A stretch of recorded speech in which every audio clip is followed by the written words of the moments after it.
ખાલી એટલું જ બોલ્યા એટલે પુત્રાજી છે હસવા માંડ્યા, મનમાં હસા.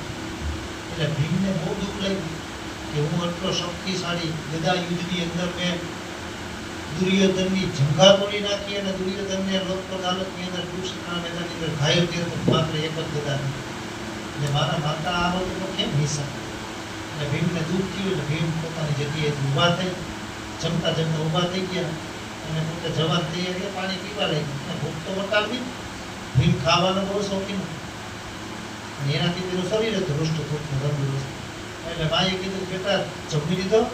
આ જમી. માને ખબર પડી ગઈ આને દુઃખ લાગી ગયું, ઊભો થઈ ગયો. પણ હવે તો કોઈ એવું સ્થાન પકડાય તો ખબર પડે. એટલે ભીમ ચાલતો ચાલતો જાય છે. ત્યાં એક મહાવિકરાળ સ્વરૂપ લીધેલો એક માણસ રસ્તામાં શું કરે લાંબો.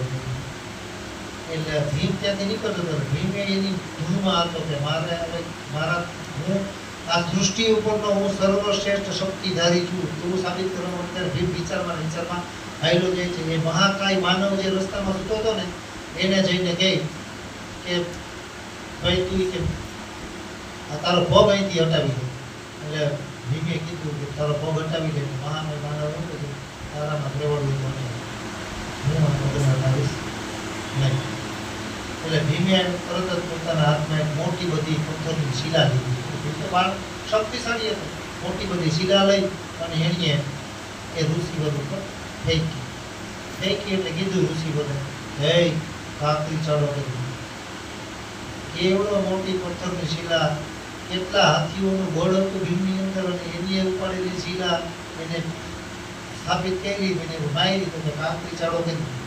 અને હવે પ્રેવડો તો ઊભો અને એટલું ભીમને કીધું ને એટલે ભીમના દાંત મોકળા થઈ ગયા અને ફાયદો થયો. ભાગતો તો મહાકાય માનવ છે પાછળ જતો હતો ને એટલે ભીમને એક ભાઈને જોયો કે જેના બે હાથ નતા. બે હાથ વગરનો એક માનવી હતો. એને જઈને ભીમને કહે છોકરા ક્યાં જોયેલો છે? તો મને પૂરો ભાઈ મારવા આવે એ મને મારી નાખશે, મને રક્ષણ આપશો તમે? તો હા હું તમને રક્ષણ આપી. ભીમ એની નજીકમાં ગયો અને જોયું, નિરીક્ષણ કર્યું તો ભીમે તમારે તો મુનિવર હાથ જ નથી બે, તમે હું મારું રક્ષણ કરવાના? તો કે તારે બચવું કરીને બીજો કોઈ વિકલ્પ નથી, મારી પાછળ ઊભી છે. તને મારવા આવનારો મહાકાય માનવ મારા પગથી હું તારું રક્ષણ કરું.